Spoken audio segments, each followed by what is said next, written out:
Welcome to Spotlight. I'm Alice Irizarry. And I'm Patrick Woodward. Spotlight uses a special English method of broadcasting. It is easier for people to understand no matter where in the world they live.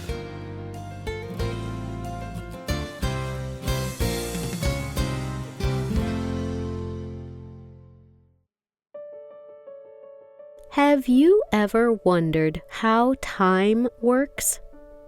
What about memory? Have you thought about the difference between life and dreams? Some people do not think about these questions, and most writers do not explore them. But the Argentinian writer Jorge Luis Borges was not like other writers. Most of his writing explored these ideas. To many people, these ideas may seem strange, but in exploring them, Borges became one of the world's most important writers. Today's spotlight is on the Argentinian writer Jorge Luis Borges. Borges wrote about many different subjects. Sometimes he wrote about his own experiences, but often he wrote about subjects like time and memory. Much of his writing is difficult to define. It is mysterious, like a dream. But Borges's early life did not seem mysterious.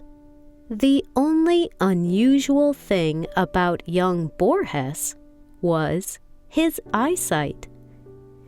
Even when he was young, he had a hard time seeing. So he did not play outside as often as other children, and he did not make many friends. Instead, he spent much of his time inside, reading from his father's books. His father had over 1,000 books in many languages, and Borges tried to read them all. He read the Christian Bible and stories from ancient Greece. He even read books full of facts. For Borges, these books were the most important part of his young life. Gloria Lecube was an Argentinian journalist. In 1985, she talked to Borges. She asked when he knew he would become a writer. He said, "I think I have always known. Maybe because my father had an influence on me. I was raised with my father's books. I went to school, but that hardly matters, right? I was really raised among my father's books. I always knew that it was what I was meant to do, being among books, reading them. But it would seem I was influenced to write as well." Borges's father influenced him in other ways too. Borges's father studied many subjects. He was a lawyer, and he also taught students. Often he would speak to his son about very difficult subjects. They would talk about how memory is not perfect. They would speak about different ways to think about time. Borges would later write about these subjects in his stories. One of the most interesting is called Funes the Memorious. An unnamed first-person writer, believed to be Borges himself, tells the story. The trouble began when Funès fell from the horse. The boy hit his head on a stone, and the fall broke his back. Today, he sits in his parents' house in the country, unable to move on his own. Some people would probably love the power to remember. But Funès is in a difficult situation. He sits in the same place all day. His new memories are all the same. Instead, he spends most of his time in his memories. Each day of his past takes another day to remember. These memories cause problems for him. He finds it hard to sleep. He relives his life over and over again. By the time the writer of the story speaks to him, he has gone over his life many times. He is only 19. It seems as if he has lived many lives. But it is also as if he has not lived at all. Borges began to publish his own work when he was very young. He was only 20 when he published his first poem, and his work soon became popular in literary circles around Argentina. People saw that his work was different. It played with the idea of what writing was. His ideas were like no one else's. Borges found it difficult to make money as a writer. Many people respected his work, but it did not sell well. So, Borges found work as a teacher. He spent much of his time reading and translating. What he did write was very short. Often, he wrote more about ideas than people. He created strange worlds and played with language. Then, in 1941, he published one of his most important stories. It is called The Garden of Forking Paths. It was his first story translated into English. Before this, only a few people in Argentina knew his work. Now, people in other countries began to read it. In a very short time, Borges became well known. He travelled North America and Europe, giving speeches. His work began to win awards. But by the time he was in his 30s, Borges's eyesight had begun to fade. The process was slow. He lost the power to see some colors first. At 50, he could not see at all.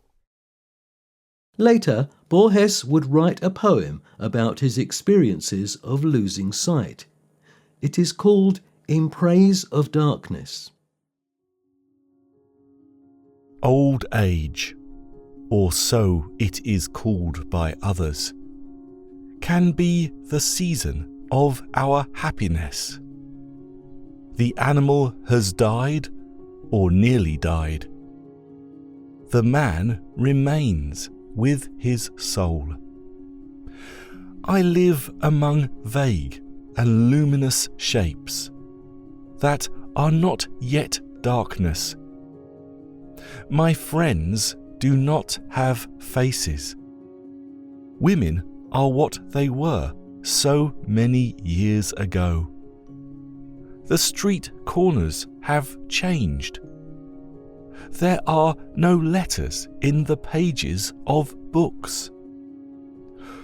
All of this ought to terrify me, but it is a sweetness, a coming back home. From the south, from the east, from the west, from the north, the roads converge.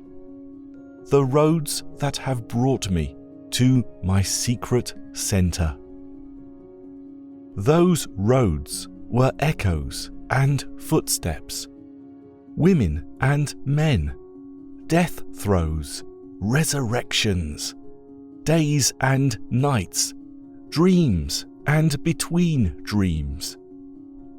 Every moment of yesterday, even the meanest, and all of the yesterdays of the world.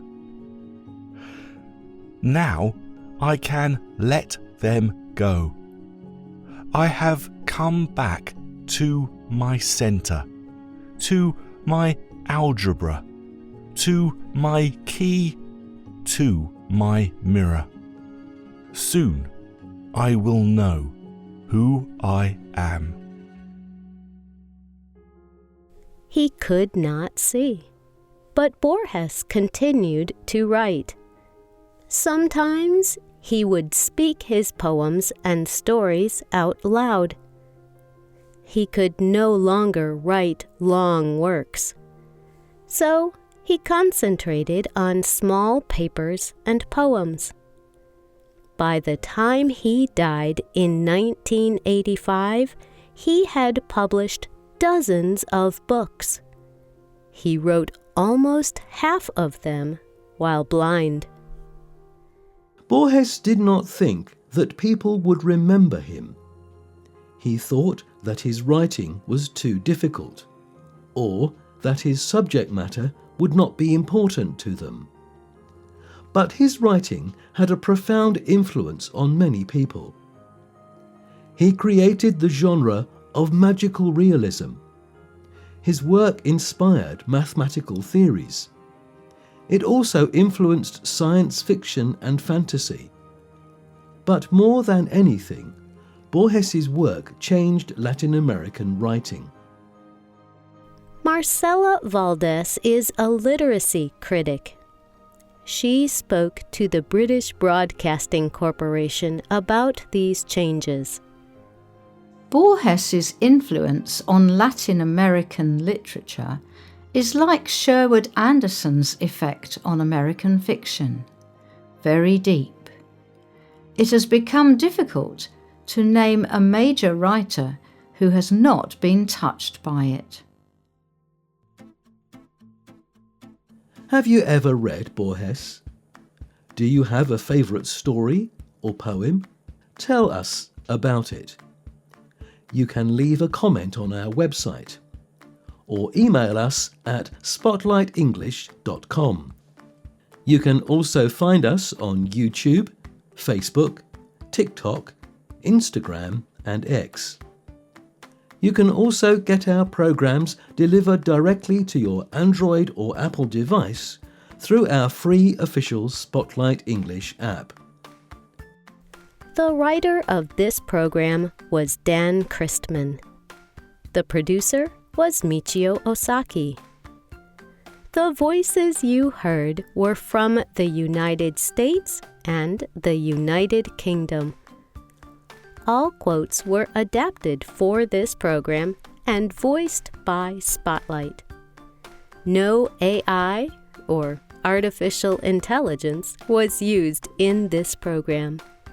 Spotlight programs are written, voiced, and produced by real people for real people, no matter where in the world you live.